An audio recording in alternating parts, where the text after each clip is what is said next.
Hello viewers, welcome to GK academy. আজকে আমি তোমাদের জন্য সংবিধানের আরেকটি নতুন পর্ব নিয়ে হাজির হয়েছি। খুবই ইম্পর্টেন্ট কোশ্চেন আছে। তো বিগত বছরের পরীক্ষায় প্রায় সব কোশ্চেনই এসেছে, তো সেগুলোই আমি তোমাদের জন্য নিয়ে এসেছি।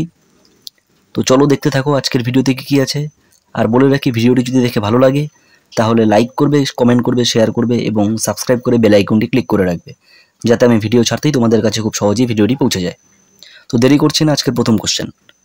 সংবিধানকে ব্যাগ অফ বোরোয়িংস বলেছেন কে? অপশনগুলো দেখো: doctor B R. Ambedkar, doctor Rajendra Prasad, Jawaharlal Nehru, K M Munshi. তো সঠিক উত্তর কোনটি হবে? সঠিক উত্তর হবে doctor B R. Ambedkar. Option A হয়ে যাবে সঠিক উত্তর। খুবই ইম্পর্টেন্ট কোশ্চেন। চলো পরবর্তী কোশ্চেনে যাওয়া যাক। সংবিধানের কোন অনুচ্ছেদে রাষ্ট্রপতির ক্ষমতার অধিকার বলা রয়েছে? খুবই গুরুত্বপূর্ণ কোশ্চেন, পরীক্ষায় বহুবার এসেছে এই কোশ্চেনটি। তো চলো দেখো অপশনগুলো: এ 72 নম্বর আর্টিকেল, বি 74 নম্বর আর্টিকেল, সি 76, ডি 78। তো কোনটা হবে সঠিক উত্তর? সঠিক উত্তর হবে 72 নম্বর আর্টিকেল। ঠিক আছে, তো রাষ্ট্রপতির ক্ষমতার অধিকারের কথা বলা হয়েছে 72 নম্বর আর্টিকেলে। ঠিক আছে, তো চলো পরবর্তী কোশ্চেনে যাওয়া যাক। ভারতীয় সংবিধানের প্রস্তাবনাতে মোট কয়টি শব্দ আছে? ভারতীয় সংবিধানের প্রস্তাবনাতে মোট কয়টি শব্দ আছে? তো সঠিক উত্তর কী হবে? অপশনগুলো দেখো: 78টি, 85টি, 92টি, 73টি। তো কী হবে সঠিক উত্তর? সঠিক উত্তর হবে অপশন নাম্বার এ, 78টি। হ্যাঁ, ঠিক আছে, চলো পরবর্তী কোশ্চেনে যাওয়া যাক। ভারতীয় সংবিধানের খসড়া প্রণয়ন করেন কোন কমিটি? অপশনগুলো দেখো: rules committee, drafting committee, administrative committee, finance committee. কোনটা হবে সঠিক উত্তর? খসড়া প্রণয়ন করেছিলেন কে? Drafting committee. অপশন বি হয়ে যাবে সঠিক উত্তর। ঠিক আছে, আর ড্রাফটিং কমিটির চেয়ারম্যান কে ছিল? Doctor B R. আম্বেদকর।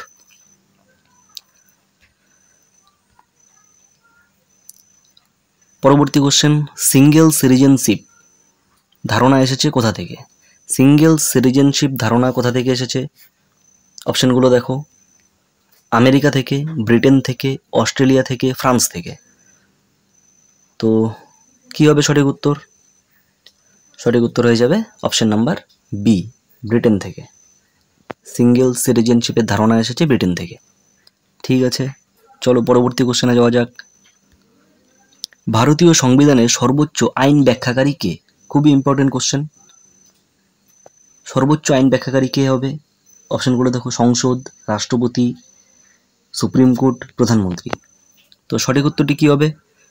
সঠিক উত্তরটি হবে option number C, supreme court.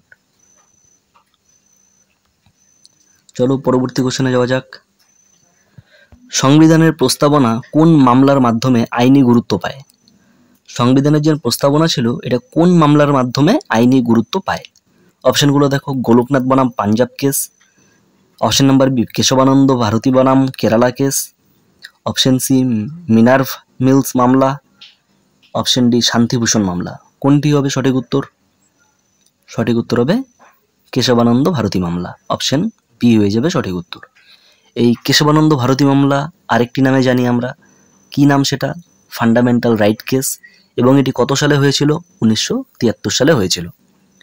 ঠিক আছে, চলো পরবর্তী কোশ্চেনে যাওয়া যাক। রাইট টু এডুকেশন, শিক্ষার অধিকার, মৌলিক অধিকার হিসেবে কোন অনুচ্ছেদে রয়েছে? অপশনগুলো দেখো, খুবই গুরুত্বপূর্ণ কোশ্চেন।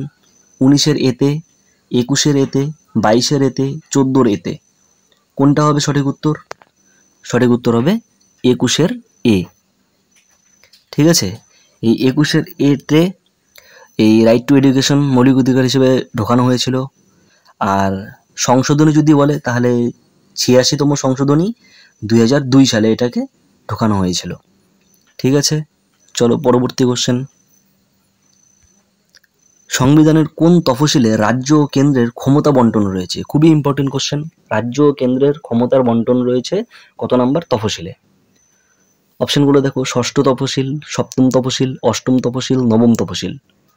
কি হবে সঠিক উত্তর? সঠিক উত্তর হবে সপ্তম তফসিল। তো আমাদের সংবিধানের তফসিল কয়টা, এটা তোমরা আমাকে কমেন্টে জানাবে।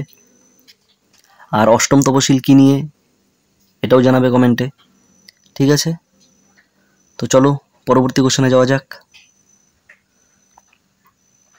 সংবিধান অনুযায়ী কতটি ভাষা স্বীকৃত? আমাদের সংবিধানে কতগুলি ভাষাকে স্বীকৃতি দিয়েছে? অপশন দেখো, 22টি, 14টি, 16টি, 21টি। কোনটা হবে সঠিক উত্তর? সঠিক উত্তর হবে 22টি। ঠিক আছে, চলো পরবর্তী কোশ্চেনে যাওয়া যাক। সংবিধান সভার প্রথম অধিবেশন অনুষ্ঠিত হয় কত সালে? খুবই গুরুত্বপূর্ণ কোশ্চেন। 9 ডিসেম্বর 1946, 26শে জানুয়ারি 1950, 15ই আগস্ট 1947, 26শে নভেম্বর 1949। তো কোনটি হবে সঠিক উত্তর? প্রথম অধিবেশন হয়েছিল সংবিধান সভার, অপশন নাম্বার এ, 9 ডিসেম্বর 1946 সালে। ঠিক আছে, তো চলো পরবর্তী কোশ্চেনে যাওয়া যাক। সংবিধানে নির্বাচন কমিশন সংক্রান্ত অনুচ্ছেদ, মানে কত নাম্বার অনুচ্ছেদে নির্বাচন কমিশনের কথা বলা হয়েছে? ঠিক আছে, তো অপশনগুলো দেখো, 324, 325, 326, 327। তো নির্বাচন কমিশন নিয়ে বলা হয়েছে হচ্ছে অপশন নাম্বার এ, 324 নাম্বার আর্টিকেলে। তো আর ধারাগুলো আমি বলে দিচ্ছি। 325 নাম্বার ধারা, নাগরিকদের ভোটাধিকার, সেটা হচ্ছে ওই কি বলে, ধর্ম, জাতি, লিঙ্গ নির্বিশেষে কাউকে ভোটার তালিকা থেকে বাদ দেওয়া যাবে না, এটা। আর 326 নাম্বার আর্টিকেলে এটাও নাগরিকদের ভোটাধিকার, কিন্তু এটা প্রাপ্তবয়স্ক ভোটাধিকার। দুটোর মধ্যে ফারাক আছে, একটু তফাৎ আছে। ঠিক আছে, এটা দেখে নেবে। আর 327 নাম্বার আর্টিকেলে সংসদ এই নির্বাচনের জন্য আইন প্রণয়ন করতে পারে, এটা 327 নাম্বার আর্টিকেলে বলা আছে। তো ঠিক আছে, তোমরা নোট করে রাখবে, পরীক্ষায় বহুবার আসে এই কোশ্চেনগুলো। চলো পরবর্তী কোশ্চেনে যাওয়া যাক। সংবিধান কাকে মহামান্য সংসদ বলে?